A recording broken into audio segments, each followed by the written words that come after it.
Guys क्यों?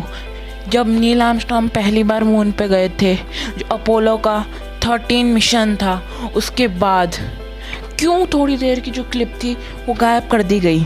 जो clip थी, या आप उसे रिकॉर्डिंग्स भी कह सकते हो, वो क्यों गायब कर दिया गया?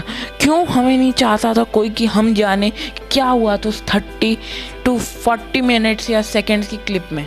तो आओ यार, आज की इस वीडियो में हम ये जानेंगे कि क्या हुआ था जब नील आर्मस्ट्रॉन्ग मार्स पे गए थे और उन्हें क्या क्या खतरनाक चीज़ें मिली थी।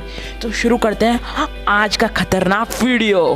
तो बात है 1969 की, जब जो हमारे सबसे पहले इंसान थे जिन्होंने चांद पे कदम रखा था वो थे नील आर्मस्ट्रॉन्ग। और जैसे ही उन्होंने चांद पे कदम रखा तो वो सबसे पहले उन्होंने अमेरिका का झंडा गाड़ा। तो उस झंडे गाड़ने के बाद जैसे ही सब लोगों ने तालियां बजाई, तो थोड़ी सी देर के बाद वहीं आगे जाके वो एक्सप्लोर कर रहे थे मून को, मून की गहराइयों में जा रहे थे, चेक कर रहे थे कि मून पे क्या है। तो एक बार एक यूएफओ जैसी चीज़ उन्हें दिखी और उन्होंने मैसेज किया अपनी नासा कॉरपोरेशन को कि हमें यहाँ कोई अननोन सी चीज़ मिली है। तो फिर ऐसे ही जो नासा वाले हैं उन्होंने वो जो पूरी 30 to 40 मिनट्स की क्लिप थी वो पूरी साउंड हटा दी थी पूरे इंटरनेट की दुनिया से। किसी को भी नहीं पता चला उसके बीच में क्या हुआ।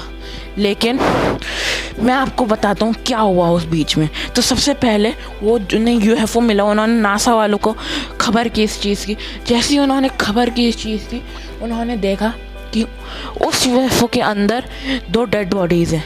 तो हाँ गाइस, वो जो यूएफओ था वो कोई अलाइव यूएफओ नहीं था। मतलब जब जो हमारा अपोलो 13 मिशन था उसमें जो लैंड हुआ था वो उस समय लैंड नहीं हुआ था, उससे पहले लैंड हो चुका था। उसे कई साल हो गए थे, कई हज़ारों साल।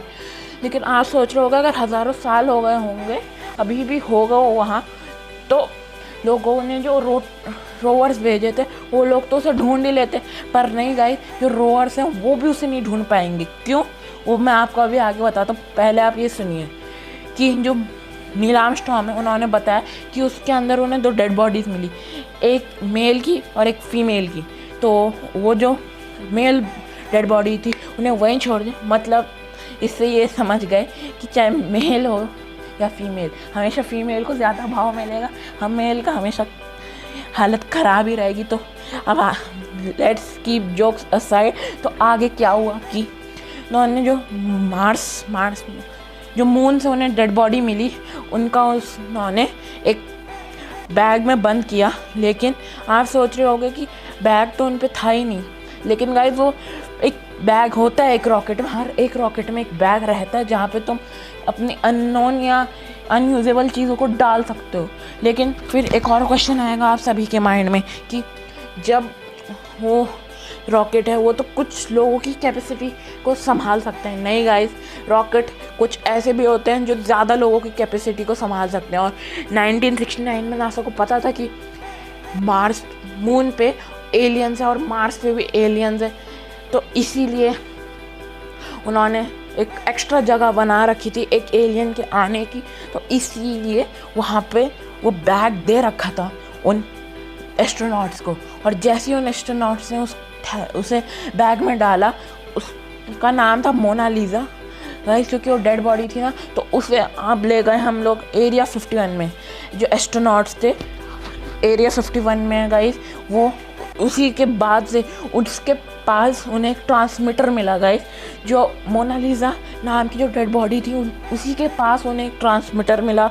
उस ट्रांसमीटर में गाइस, आप विश्वास नहीं करोगे, उस ट्रांसमीटर से तुम लोग एलियन से कांटेक्ट कर सकते हो।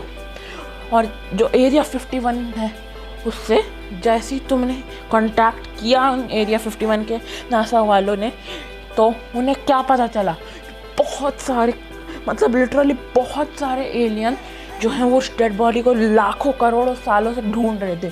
और फिर ये जो टेस्टिंग हुई, मतलब अमेरिका, ये जो वेपन टेस्टिंग करते हैं अमेरिकन, जैसे न्यूक्लियर बॉम्ब, ऐसी चीज़ें गाइस, वो सारी एलियंस की हेल्प से करते हैं। क्योंकि अगर वो ऐसे ही टेस्ट करने लग जाएं तो पूरी धरती ख़त्म हो सकती है। इसलिए वो एलियन से पहले दूसरे प्लैनेट्स पे ले जाके दूसरे प्लैनेट्स पे टेस्ट करते हैं।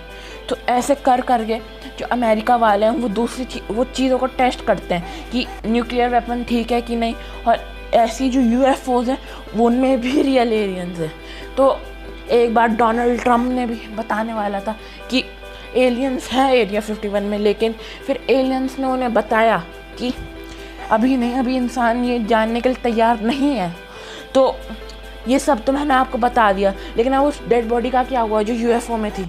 आप सोच रहे होंगे एस्ट्रोनॉट्स ने उसे कवर कर दिया होगा सैंड से। नहीं, जब अपोलो 14 में एक और बार इंसान गए स्पेस में तो उन्होंने क्या किया? उन्होंने किया कि वो जो डेड बॉडी और एलियंस की जो डेड बॉडी है उसे लेकर गए वो लोग वापस, मतलब एलियंस उसे वापस लेकर गए, और जो डेड बॉडी थी वो उन एलियंस के साथ वापस चली गई, और जो रिसर्च चल रही थी मोनालिसा पे वो भी सक्सेसफुल हुई, और उसी से उन लोगों ने बहुत सारे ट्रांसमीटर बनाए, नासा वालों ने। जो जैसा ऐसे बोलते हैं ना कि हमारे पास फंड्स नहीं है, ये नहीं है, तो 1969 में फंड्स कहाँ से आए उनके पास? उन पे फंड्स हैं गाइस, वो दिखाना नहीं चाहते, क्योंकि अब अगर कोई नॉर्मल इंसान जाएगा स्पेस में तो शायद से स्पेस में जाके उन्हें उस एलियन के बारे में पता चल जाए, कैमरा लेके जा सकता है, लेकिन अगर उसे पता चल गया वो पूरी दुनिया को बता देगा। इसीलिए, और गाइस वो जो 13 दिनों तक एस्ट्रोनॉटों को एक चैम्बर में बंद किया था जहाँ पे वो देख रहे थे बैक्टीरिया कोई गायब करने के लिए, वो कोई चैम्बर इसलिए था, ये चैम्बर था जहाँ पे उनका ब्रेन वॉश कर सकें। उन्होंने ब्रेन वॉश किया कि जो उन्हें एलियन दिखे थे, और इसीलिए गाइस ना नील आर्मस्ट्रॉन्ग जैसे लोगों भी हमें बता सकते थे कि एलियन है, लेकिन उन्होंने इसलिए नहीं बताया क्योंकि उनका ब्रेन वॉश कर दिया गया था। तो गाइस ये इंटरेस्टिंग फैक्ट जान के आपको कैसा लगा? अगर अच्छा लगा होगा तो चैनल को सब्सक्राइब और वीडियो को लाइक ज़रूर कर देना। Till then take care everybody and bye bye.